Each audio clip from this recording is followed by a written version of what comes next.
আমি সজাই বৰ দুখিত হৈছোঁ, লগতে লাজো পাইছোঁ যে তিতাবৰৰ দৰে এটা অঞ্চলত আজি এনেকুৱা এটা ঘটনা মানে হৈছে। আমি কেনেদৰে আমাৰ নিজৰ ছোৱালীক আমি কলেজলৈ পঠিয়াম তাকেলৈ আমি চিন্তিত হৈ পৰিছোঁ।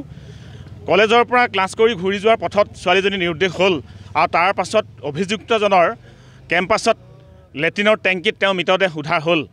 এইটো অলপ কথা নহয়। গতিকে এইটো স্পষ্টভাৱে ওলাই আছে যিজন অভিযুক্তজনে তেওঁক অপহৰণ কৰি হওক বা কিবা ফুজুলাই তেওঁক লৈ গৈ তাত মাৰ্ডাৰ কৰিছে। আমি এইটো স্পষ্টভাৱে গম পাইছোঁ এতিয়া।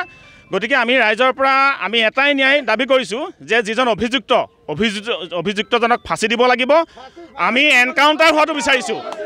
কাৰণ কেলৈ এগৰাকী দলিত সম্প্ৰদায়ৰ ছোৱালীক কলেজৰ পৰা উঠাই নি তেওঁ মাৰি পেলানি হত্যা কৰি তেওঁক লেট্ৰিনৰ গাঁতত ভৰাই থৈছে। ইয়াতকৈ আৰু পৰিতাপৰ কথা একো হ'ব নোৱাৰে।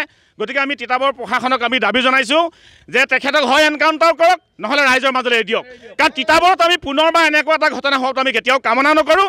গতিকে আমি সকলো ৰাইজক ওলাই আহিবলৈ কৈছোঁ যে এই যিজন কালপিতজনক হত্যা কৰিব লাগে, আমি ৰাইজে হত্যা কৰিব লাগে। কাৰণ কেলৈ এনেকুৱা ধৰণৰ ব্যক্তিসকল যদি সমাজত জীয়াই থাকে, গতিকে তিতাবৰৰ দৰে এই আমাৰ পবিত্ৰ অঞ্চলসমূহ তেওঁলোকে অপবিত্ৰ কৰি থাকিব। আৰু আমি জানিবলৈ পাইছোঁ যিজন অভিযুক্তজন বোলে তিনিগৰাকী পত্নী আছে বুলি আমি গম পাইছোঁ ইতিমধ্যে।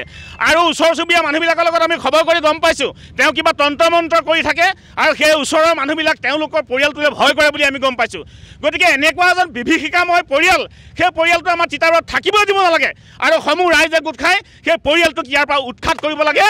আৰু এই যিজন অভিযুক্তজনক কিন্তু এনকাউণ্টাৰ কৰিব লাগে। আমি তিতাবৰবাসী ইয়াত দাবী জনাইছোঁ।